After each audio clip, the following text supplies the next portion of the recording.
Hey, this is Grant from the future, just cutting in before we even begin, and I just wanted to tell you that if you feel like commenting or suggesting a topic for us or just saying hi, do so. We would love to hear from you, and you can just leave a comment wherever you're at. So on iTunes or YouTube, or if you're listening to this on my website, just say hello. We'd like to hear from you. All right, let's get on with the show. Sorry, I had to open up my drink.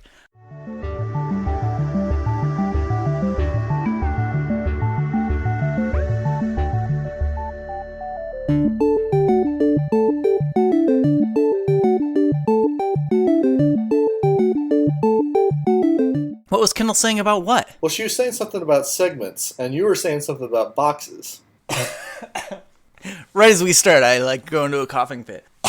Yeah, so my sister, who she might listen to it. I don't know if she listens to the podcast, but she said she made us a great podcast logo right there, Yes. By the way, hey, look at this. We have a new logo. It's super clean, super professional looking. It doesn't look like a 12-year-old made it in paint, and because that's about where my skills are.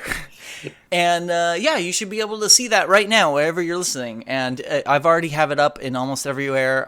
iTunes does take a while to flip over the logo, but that'll happen too. Anyway, so yes, my sister made the logo, and she suggested that we have some kind of consistency because I don't think we have any kind of consistency. Yeah. The only thing I can think of that is consistent is we have an intro sound and a closing sound. By the way, if you end the podcast before listening to the outro, you don't want to make it through the podcast, listen to the outro, just go listen to the outro because I made it in 5 seconds and it's really funny. So just once at least. Yeah, it's just I just find it amusing. Anyway, so she suggested that we do something consistent, and I have ideas about how I would do this on a different podcast than this one, but we're just talking. I mean, that's what we do on here. And if you like us and you think we're amusing and maybe smart, or you like to hear from us, that's why you stay. So what's your idea? Idea? Her idea, not mine, is to maybe have no, actually, it is my idea to have some kind of segments. And so one of my segment ideas was to open a box. Grant opens a box. Now this is something that I have a box here. You do a little bit differently. Like me and Christina, we're sort of old school. Where when we go retail shopping, we still actually go to the store. Right. So this is something that I don't understand because I even being growing up without this service of Amazon or a similar place, I have come to recognize, I can just order something because I don't need it today. Maggie and I ordered new sheets. I know that's not in the box that I'm opening, but we needed new sheets. So Maggie ordered new sheets. We don't need them tomorrow, so we're not going to go to Fred Meyer to go buy them. So we order them. And it's not like clothing where you need to go try it on. I mean, if you're going to buy a large roll of toilet paper or something, you can just I know what toilet paper is. I can just order it online and it'll come to me. Yes, exactly. And actually, toilet paper is something we haven't bought online yet. But hey, that's a great idea. I'm probably going to do that. So we always have something. We've actually ordered food and snacks and various things come to my door, but I don't really have a good memory. I don't remember anything beyond 5 minutes ago, and I have to write stuff down if I want to remember them because I'm always thinking about something else. So I have no idea what's in this box. Maggie or I ordered it, and we're gonna start a segment. This time we're gonna open with it, and this segment is called Grant Opens a Box. All right, so we're going to see it's in the box. It is to me. This could be anywhere from it could be Maggie's lingerie. Brita water filter to, like you said, lingerie or something very, this could be embarrassing. Depending on your lifestyle. It could be. That's the fun of the segment. Hey, well, if you listen to the last Gravity Puddles, we talk about some of those things. Yeah, I haven't listened to it yet. Although you were you should really listen to it. Christina. Oh, it's pretty good. Okay, all right. So this is I'm thinking this is something Maggie ordered, but it has my name on it, and so I feel okay with opening it. Okay, so within the box there was some padding, and then there is an envelope, and there's something flat and rectangular in it. Oh. Yes! Oh, I'm so excited about this. Yes! Yes. Okay. So, dear listener, I have been watching a show very religiously for the last 10 weeks called Titan's Grave, The Ashes of Volcana. I will link in the description. And this is a very amazingly put together show because it shows a role-playing game like Dungeons and Dragons, and they do it in a show format. And the host is Will Wheaton. He's on Star Trek. He's awesome. I love Will Wheaton. And he sets up the show very well. He explains to you everything you need to know. He's like, look, this is going to be a different show, but here's what you need to know. And he produced the game himself. And so afterward, he went to a small Publisher. game publishing company. Yeah. And he's like, I want you to make this game for me. And I didn't realize this was coming today. And that's what is in here. And it is, oh, it's beautiful. It is the player's guide, which map. has your, map. A link of the map of the world too. Yeah, it's the player's guide and it's the general handbook, and it is going to let me. I like to be the dungeon master, and so that's not a sexual term, by the way. I like to create the world and make the scenarios for the players, and I've got a bunch. I think I've got 6 or 7 players. So for people unfamiliar, what is in a player's guide? In a Dungeons and Dragons game, a player's manual. This is actually not a player's manual. This is both a player's manual and a campaign manual. Okay. So it tells you what you need to know as a character. Oh, what kind of class can I be? Am I going to be a cleric that uses magic and heals? Am I going to be a fighter that's proficient with the sword? Am I going to be a ranger who can fire arrows, or maybe a mage that shoots magic missiles? Right. So I would say, can I be a cleric who wears like a lot of armor and carries a huge two-handed mace? And you might say to me, well, that might be a paladin. Right. That might be a paladin because different races and your magic will affect what you can do. A wizard can't wear heavy armor because that'll stop him from being able to move his arms in the way he needs to cast a fireball, you know? So it tells you what you can and can't do as a different class and race, because there are, in classic Dungeons and Dragons, there are dwarves and elves and, humans and orcs, and there are different races in Titan's Grave as well. And it kind of gives you the stats. It's kind of like between just somebody telling a story and a board game. It's like right in the middle of there, because we're going to be telling a story, but we're going to be rolling and calculating kind of to find out what happens in that game. Yeah. I'm really excited about this. I've been waiting for this, and I pre-ordered it, and there's actually another book that is supposed to come that is the base game. Now, do you have like people that you might be able to play with this? Oh yeah, I've got a group of 7 that I got together specifically for this campaign. Okay. And actually, I think you are, I think we've talked about this before. You're planning on moving down here. Yeah. I fully plan on forcing you to come and play with us and being incorporated into our campaign. Yeah, I'm looking forward to it. Yeah, oh man, I'm really excited with that. So yeah, this is an awesome segment already.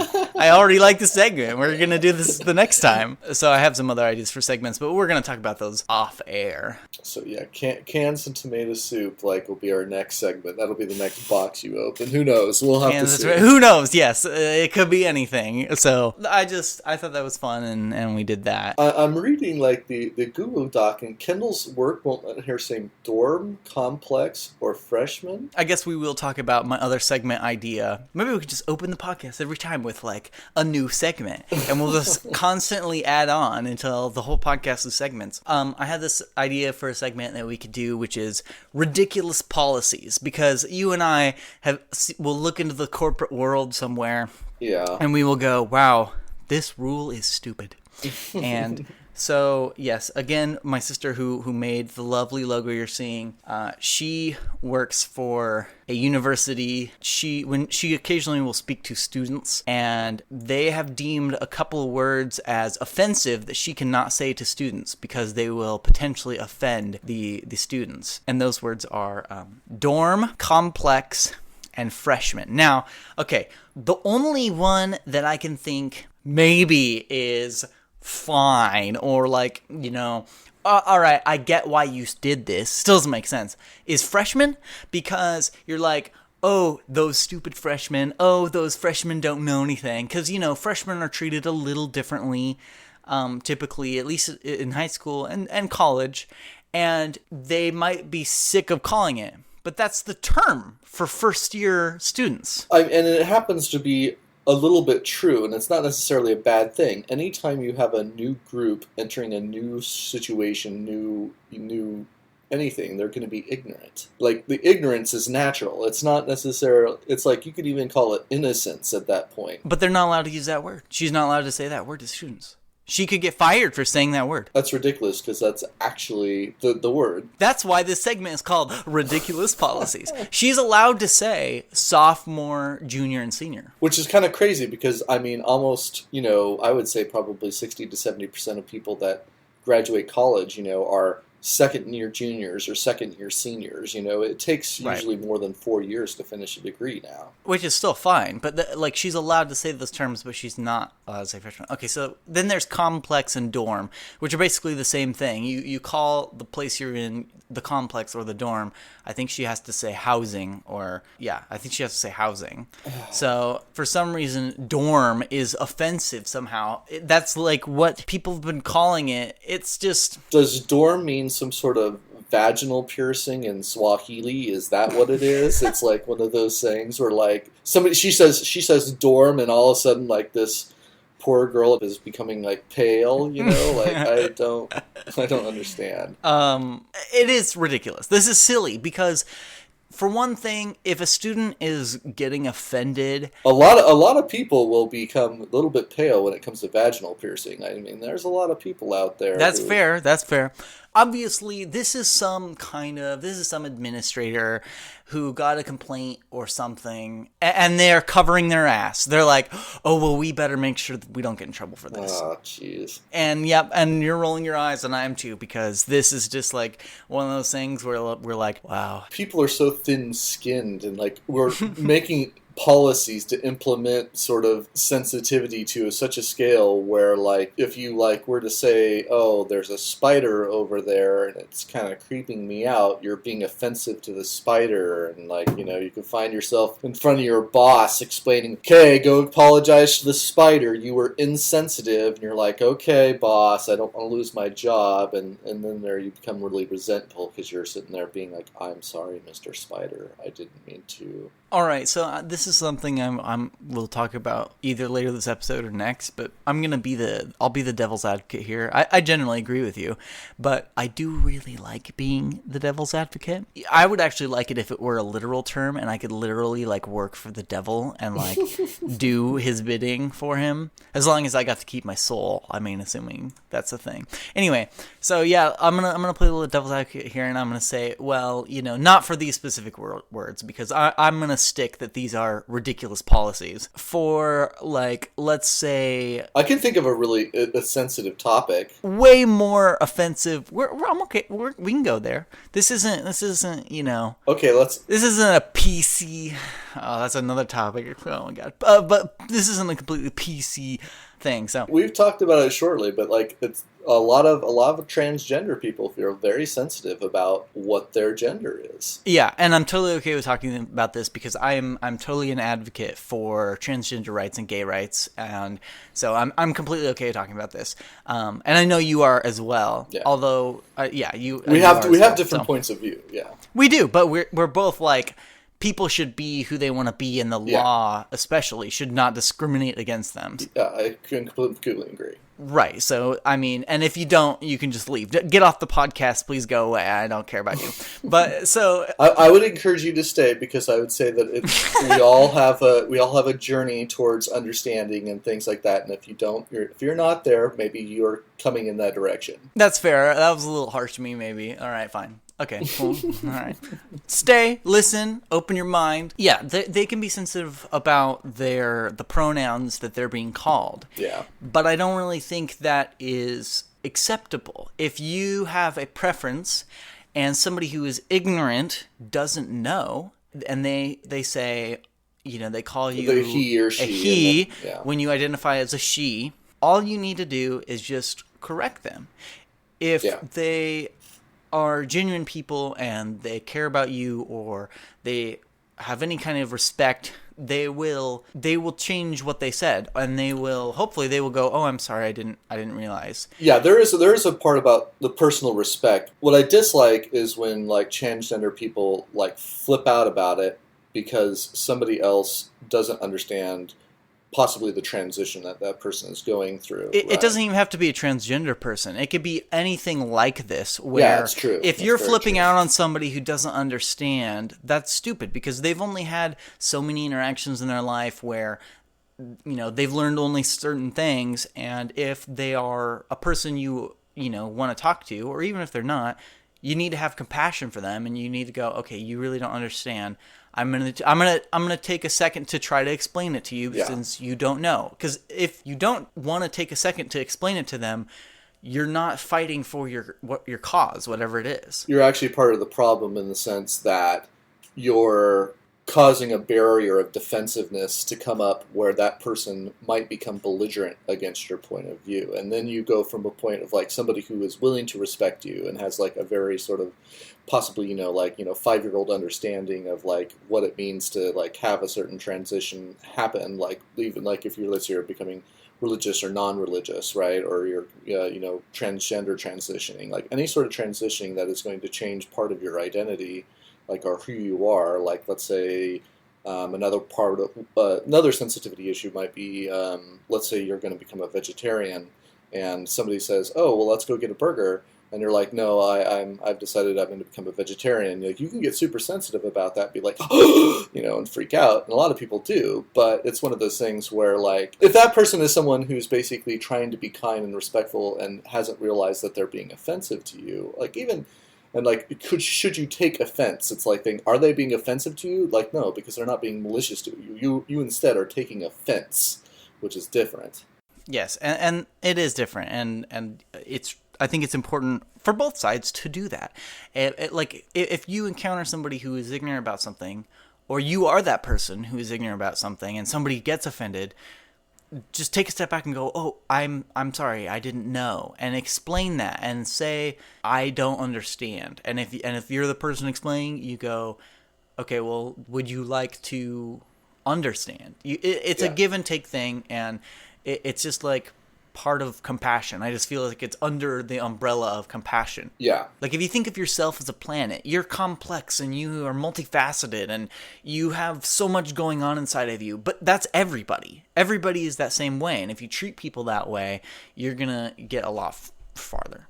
You're going to get a lot more in terms of like your causes, and you're going to get a lot better responses. I see a lot of people, especially like the sensitivity that people have when they change religions and become non-religious, or like they become a vegetarian, or like even I'd say the backlash if you're a vegetarian and you decide to like actually eat meat is probably worse. Like your vegetarian friends are going to jump all over you, Yeah. Or if you become transgender. What bothers me about all these subjects is that people have a lot of things about their identity that is actually less important than the fact that they're human beings. Like, this has to do with pretty much everything, like religion, race, sex, anything. It's like the most important thing about another person really is that they're a person. Yeah, I'm so with you. And that they are human.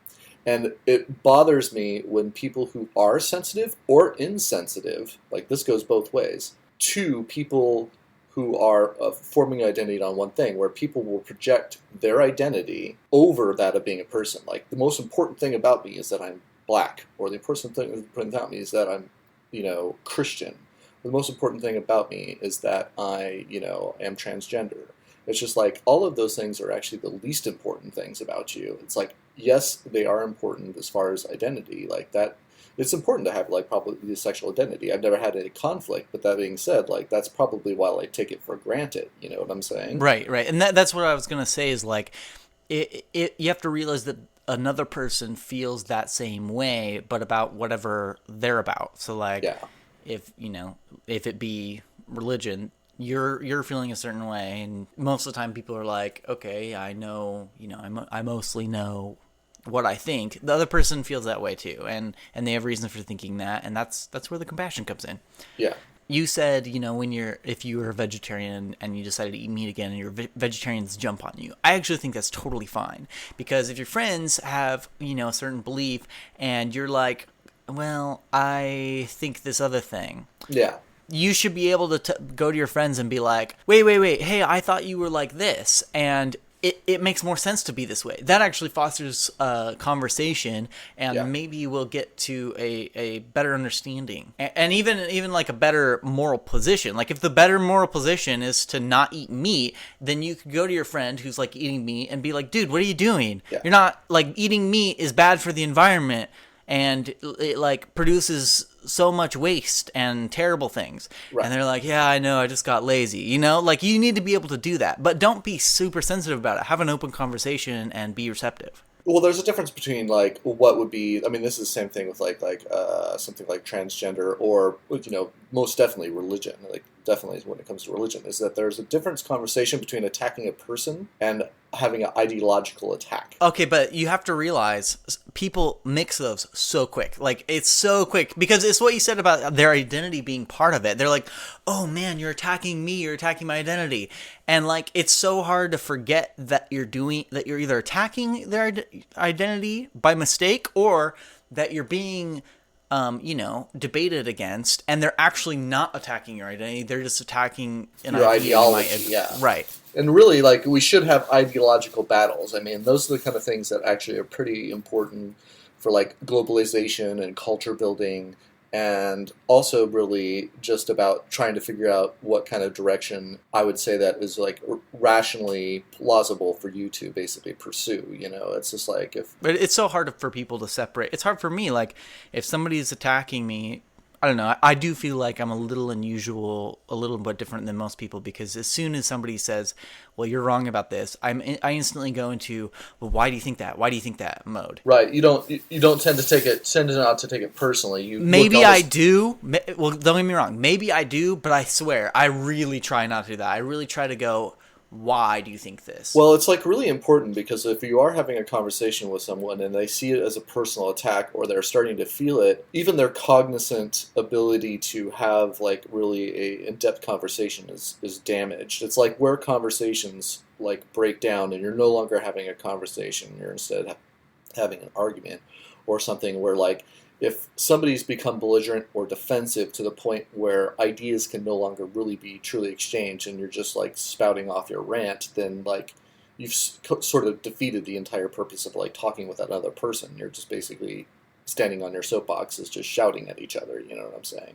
And so it's like it's super important that if you are a sensitive person, that you don't do that. Like, you can separate, because there is a point where you pretty much do need to like be able to say, no, being gay and lesbian is fine, or being transgender is fine, and fight it on an ideological level, so that you can basically separate from yourself. Well, separate it from yourself, so that you can basically say that this is an important like part of society and everything like that, like where there's a history of persecution and everything like that, and there is a sort of a disassociation with, like, I'm not hurting anybody, and actually people who are, homosexual, transgender, and, like, everything like that are just as good and bad as normal people, that they have all the natural traits of other people. So, like, you need to be able to fight that ideological warfare if you actually want to, get to the point where people do look at you as, like, another person, and they're not persecuting against you. It's like you do need to be able to have those ideological fights. Right. And also that's so hard to separate. This is another reason when you're going on the attacking position, I would not exactly attacking, but you know what I mean. When you go into if you're going to call somebody out, you have to realize, and I forget this. I really, really forget this,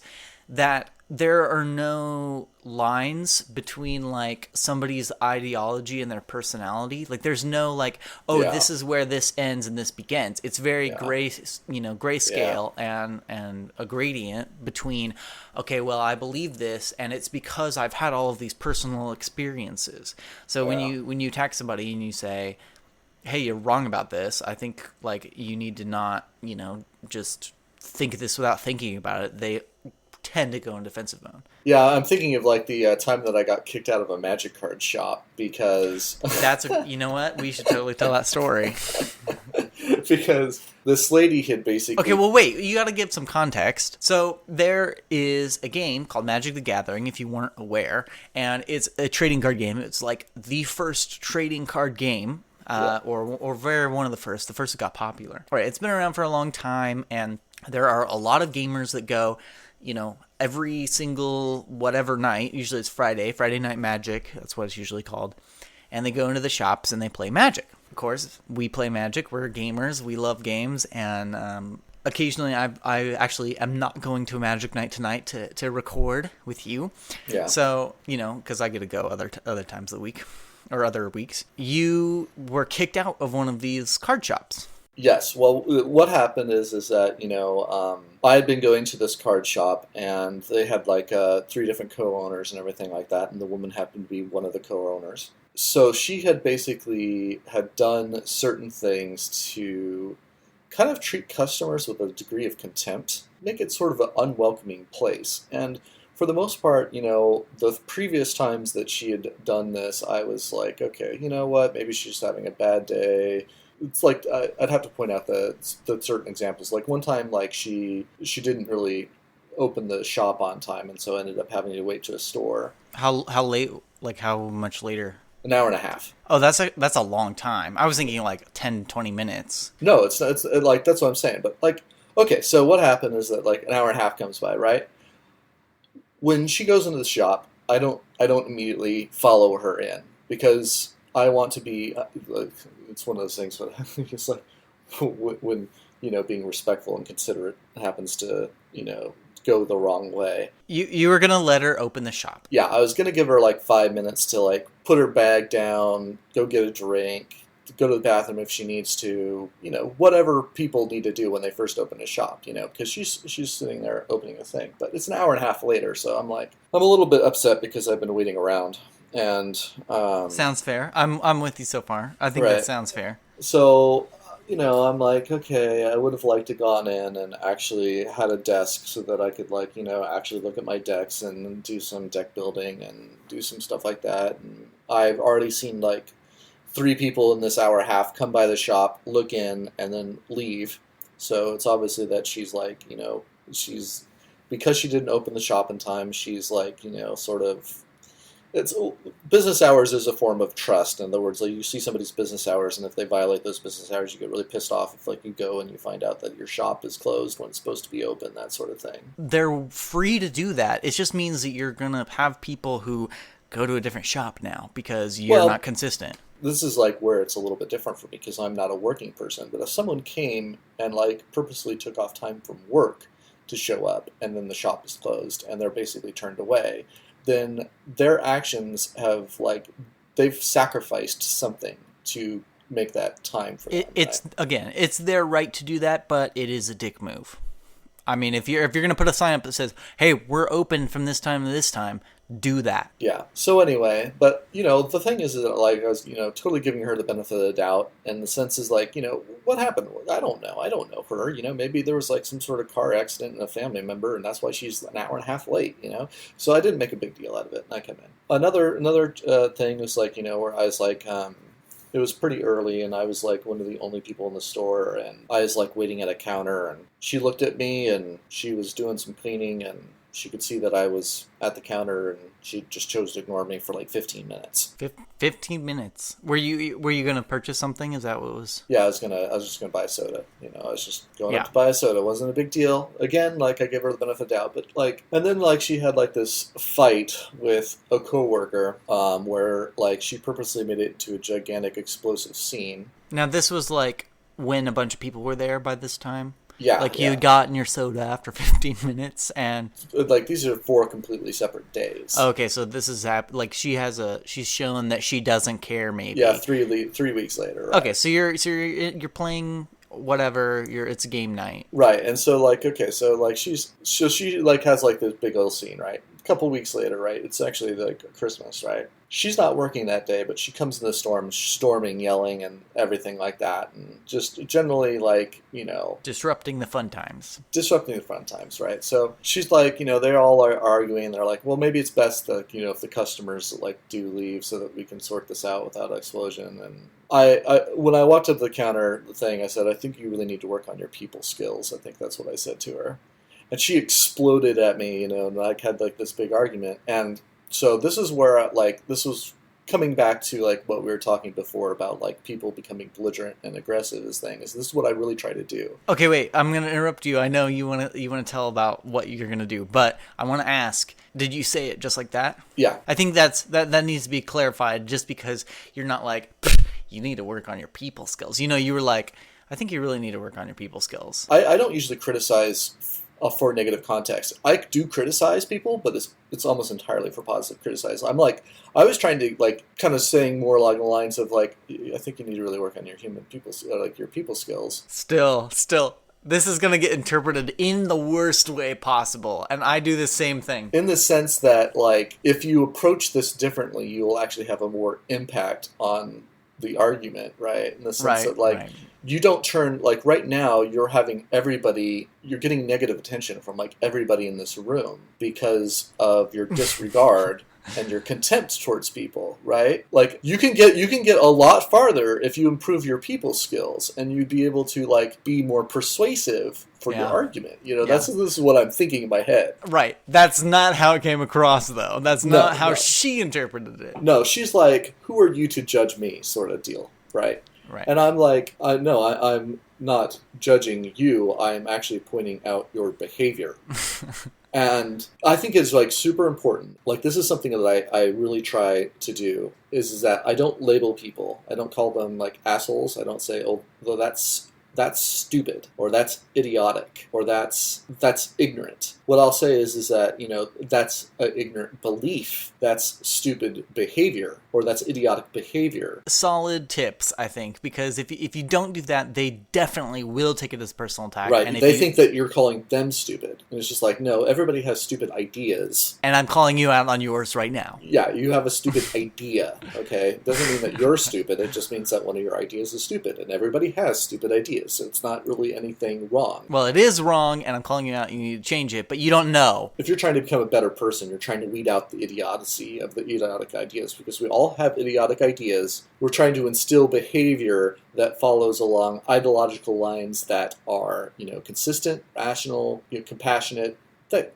is considered those kind of things, right? But it's one of those things is like, that behavior is something that I would classify as asshole behavior. And it's like, but the thing is that if all they got out of that is that you calling them an asshole, then what tends to happen is they'd be like, dude, you want to see asshole? I can be an asshole. And they'll actually live up to the label. This is like the worst. Which is weird. It's outcome. like people like are so ingrained into labeling right now, where they're like, no, I'm not a person. I am a vegetarian. Or like, no, I am not a person. I am a Christian or a Muslim, right? Or whatever, no, I am a democratic liberal. It's like it could be anything. It's like people like self-label themselves. And what's weird is that I don't know whether it's like power suggestion or something, but like if you suggest to somebody that they are like a bitch, an asshole, like a Christian, a Muslim, a kind person, this is weird. You can do it positively too. Kind person, passionate, right? They will like self-fulfill those labels that even you give them. Mm-hmm, mm-hmm. Yeah, they will. So what is the other time that this has happened to you where somebody is getting in your face? Okay, so this is like, it wasn't getting in my face, which actually is probably the reason I got away with this, right? It was somebody else calling somebody else an asshole. And like I think what happened is that it was again at a Magic Gathering night. You'd never know that playing card games would be so contentious. But some guy was basically, there are ways to play the game, and there's pretty much any way. Like honestly, anything like any game game that you've ever played, like Monopoly and everything like that, you can be like a poor winner or a poor loser. Absolutely, you can. In you can any basically game. have sort of bad behavior when playing a game, right? Yes, even in the middle of playing the game, you can be like, "Oh, I'm gonna do this deliberately to be a jerk." It was during a Magic the Gathering game. This one guy was basically, he wasn't doing it consciously, I don't think, and he wasn't doing it maliciously, but he was basically got to a point where, and you're very familiar with this, where he was just playing out of his deck and doing things that were only really isolated to his side of the board. So right? for people who haven't ever played, it's basically like he's playing solitaire. He's established so much control over the game, because you can kind of do that in Magic. He's taking such long turns, because there's no time limit, that he's almost playing solitaire. He's made it to a single player game, yeah. Right, he's getting more things that are on his side. He's getting more cards in his hand, or he's getting more power. But he's not doing anything with it. He's just doing it because that's what he likes to do. Right, he's not necessarily doing it maliciously, but he's being inconsiderate, because we can see with the board game on the state that he has the capability of winning the game, right? Right. And he plays this out for another 10 minutes, right? It's not like... It's a pretty long time. It's a long time in a game that could last, 30 minutes to an hour. That's like... Well, he's just wasting everybody's time, and everybody knows he's already win and everything like that. And, the guy across from me is just like, dude, stop being a douche. Yeah, okay. All right. Okay. He's not wrong. This is I actually had a problem with this guy because, what was his name? I think his name is Dwayne. Do you want his first names on the podcast? Oh, I actually hope that Dwayne hears this, if Dwayne is out there, because he's not. But yeah, this will be the second time I've had this conversation with Dwayne. Actually, if you're listening, Dwayne was very. Okay, wait. I'm gonna be Dwayne, and you're gonna tell me, and I'm just gonna look over that dude. And I'm going to be like, dude, you're a douchebag. No, Dwayne had a personality complex where he was very aggressive, okay? Oh, all right. I'm not very aggressive most of the time, so... It's this is how I realized that I was actually mostly passive-aggressive. I was just I like to see myself as an assertive person, but... Yeah, you're assertive. You're assertive. I'm assertive, too. Dwayne made me, reassess this thing, because I realized that, actually I owe Dwayne a credit attitude, because he helped me formulate what kind of people types, what's the difference between being aggressive, being assertive, being passive or passive-aggressive, right? And the problem was that Dwayne was always right when he called somebody out, but he was always a total dick about it, right? He would also, he would point out their behavior, and he'd belittle them and label them and in general tear them down. Okay. He was actually being the douche. He was a douche. The only problem I had with Dwayne is that every time that he was being a douche to somebody, I was like, I have to side with Dwayne on this. Which is not what you want to do in in a friend group. You don't want to be like, yeah, I agree with the jerk. Yeah, exactly. It was always that's why Dwayne, for me, was a conflicting personality. This is why I owe so much to Dwayne. It's because Dwayne was a jerk and he was a dick, but he was never wrong. He most of the time when he was pointing out somebody was being an asshole or a prick, or I think he called somebody a whiny little pussy bitch one time, and I was like, oh my gosh. Yeah, he was a prick, right? In a sense, not to aspire labels onto anybody, but here I am labeling. Yeah, exactly.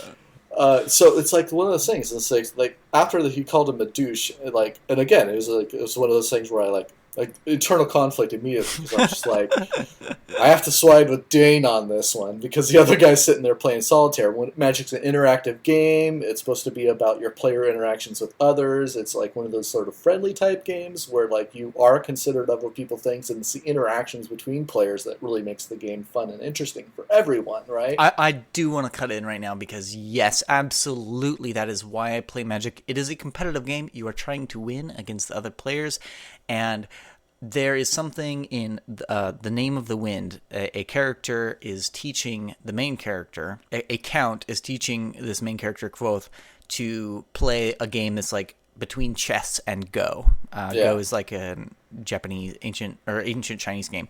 And they're playing, and Kvothe thinks he's getting better, and so he tries to push moves on him, and he's like, they get to the end of a game after like 10 times of playing, and he's like, I think I almost had you there. And the count, he gets really pissed off, and he's like, oh, okay, let's play again. And he just wrecks Kvothe. Like, he just tears him apart. Right. And at the end, Kvothe's like, what the heck? And he's like, the point isn't to win. The point is to play a beautiful game. And so always with games, okay, winning is cool and fun, and you try to win. But the more important thing is to play a beautiful game. Yeah, I definitely have to side that. And it's like, really, if you do get into that side, like even really competitive players will appreciate the games where they had to fight a challenge and win rather than just total domination. Those are the best games. Yeah. And it's like one of those things, like you'll find that true even competitive players. And it's like, there is a point to playing a game, and you can ruin it by being what Dwayne would say would be a douchebag. Okay. So you're in the situation. Did you call out Dwayne? I called out Dwayne. What ended up happening is that he called him a douchebag, and then Dwayne just tore him apart, like basically pointing out what behaviors he was doing that actually, were douchebaggy, right? But like Dwayne always had a big thing, like where like he kind of tore people apart on the sense of like, not being positive criticism, right? Yeah, it was too far. I do have to say this, is that in nerdy groups, you do find social people who are very passive, and they haven't had a lot of conflict, and they haven't had to really stand up to ideological battles a lot. This is why bullying happens sometimes. Right, and so it happens to be that this person could not take the criticism, and he actually got emotional, and he left. Like, he didn't cry or anything, he didn't break down, but you could tell that, He was very upset, and he had to leave. He had to leave, yeah. And I was just like, Dwayne, I've seen you do this a couple times before, where like, you label somebody and you point out what they're doing, and you tear them down. And I would say that like, I have a conflict with this, because I have to say that like, I've never actually seen you be wrong about, your choice in calling somebody out. But the way you're doing it doesn't actually leave them any room to actually become a better person. And it doesn't really leave them a lot of room to actually change their behavior because of the way that you're tearing apart and labeling them. Like, instead, they're probably just going to think of you as a bully and a prick and move on. Like, you're like, the point of any sort of criticism, if you're actually going to try to like change the situation, is so that they can go away from that situation, look at it in hindsight, and say, you know what, I could probably change my own behavior to make the situation better, and so that you improve both yourself and the other person through your criticism. Right. And then after that, you knocked his cards on the ground. No, I'm just kidding. But how did he respond when you were telling him, hey, this isn't the way to do this? Was he just like, whatever, man? Dwayne, that's what I expect. He was caught off guard, actually, because really, yeah, he was caught off guard. You must have done it really well then. He didn't immediately understand how I could both agree with him and criticize him. He was like, wait, if you agree with me, then you agree. That's all there is to it. Yeah, it's like, you're not saying that I was wrong. And I'm like, no, Dwayne, I have to say that, like, I've seen you call somebody an asshole when they were being an asshole. I've seen you call somebody a douche when they were, being douche behavior, really, is like how I would say it. Yeah. This is that you really do, like, kind of want to point out a behavior because you don't know that person. Like, half the people that we run into, like, here, we don't actually know who they are and whether they're good and compassionate people.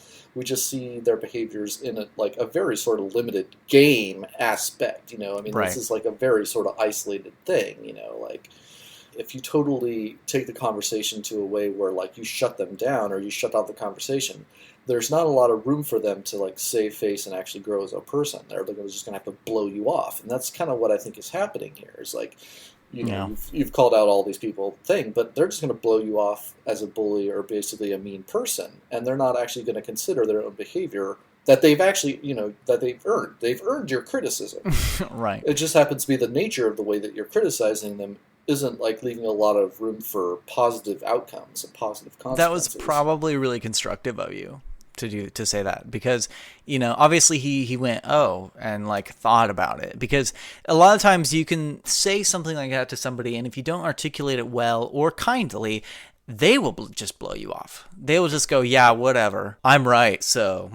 Like, I played with Dwayne. This is like 6 months playing with Dwayne, obviously. And Dwayne would criticize somebody or like call them, idiots or like whatever. Like after meeting them one time, like he would jump the gun man. sometimes, right? Yeah, I have like obviously earned Dwayne's stamp of not being a douchebag, right, or something, because obviously it's been 6 months. He hasn't said anything. He hasn't said anything to me or like this guy or this guy. Obviously, we've all got Dwayne's stamp of approval, and so I don't think he was expecting the criticism from someone he already stamped as being an okay sort of guy.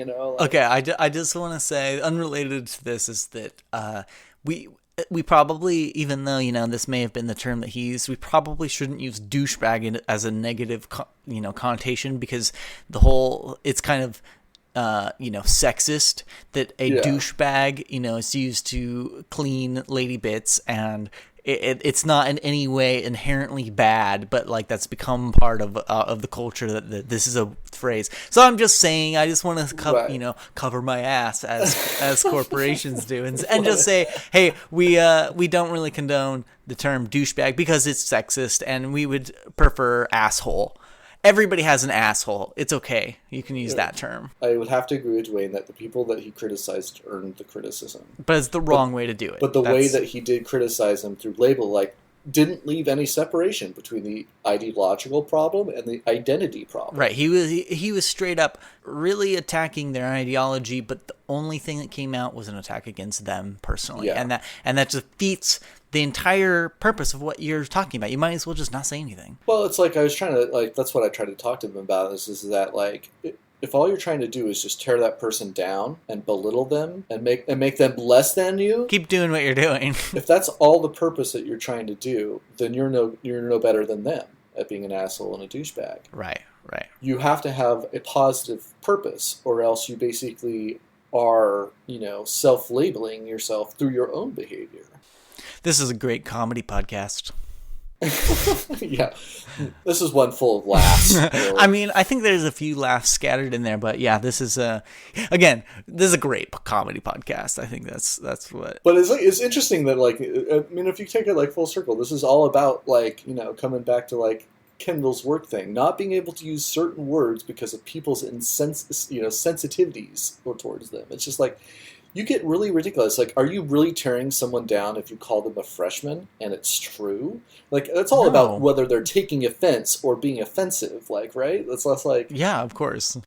Why would you take offense to this at all, really? Well, we really shouldn't encourage anything in society where people are taking offense. If somebody's being offensive, intentional-wise, like through tone, where, like, it's, like, not a clear line, then yes, that needs to be worked on, because the idea is to be considerate and to actually be compassionate towards others and actually say things to other people in a way that communicates this. But at the same time, we really need to get to a point where there's a firmer line between being offensive and taking offense, I think. And, like, this thing that she has to deal with is utterly stupid. Yeah, I agree. We've come full circle, right? We were talking about ridiculous policies and Kendall's inability to say freshman. I'm gonna say it a couple times to balance the universe. Freshman. There's been a lack of dormitories or complexes being said that need to be. What's kind of crazy is that like a dormitory basically, I like, how would you describe it other than dormitory? Like, housing does not housing is not the same as a dormitory. I don't know. Maybe apartments are different. Maybe we should have her on here and have her talk about it, because she gets pissed about it too. There's a difference in living environments. Like, if somebody said, "Oh, we have housing for you," and then they took me to a dormitory, I'd be like, you have to be joking. She might be able to say dormitory, but she's not allowed to say dorm. I'm not clear on that. Again, it's probably, some sort of vaginal piercing in like some sort of other country, and that's why it's like... Okay, that's it. What is that's dorm, the end. Dorm that's all we have for you today. Actually, so I was thinking that have you seen the movie Her? This is totally unrelated to what we were talking about earlier. Actually, really quick, transition music. So anyway, have you seen the movie Her? No. No? Is that the one where, like, it's the AI? No, I haven't Do seen you want to see it? Right now we have like the first movie, The Hobbit, sitting there. I don't know. Oh, like, don't, as far no, as, no, like- no, no, no, no. Don't watch the Hobbit movies. No, no, I have to stop you right there. There is an abridged version that takes all of the there are 4 Hobbit movies, and they condense it into one movie that's like 4 hours long, so you watch it in like 2 parts. Well, that's what I did anyway. 2 hours and 2 hours.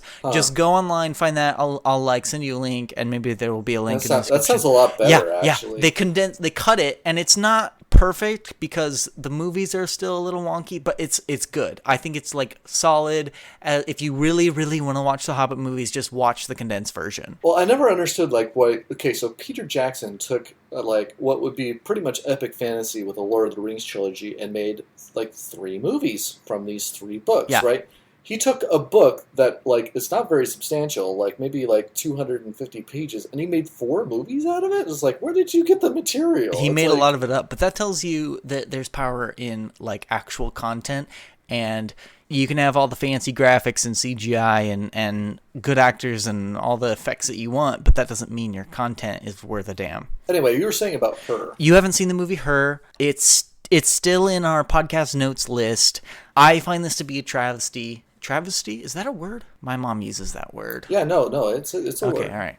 I can't always know. You know, when you're growing up and you hear things from your parents, and then later in life you're like, was that actually a thing? And you have to like rethink it. You've experienced this. We can talk about this again at some point. But I'm like in my head.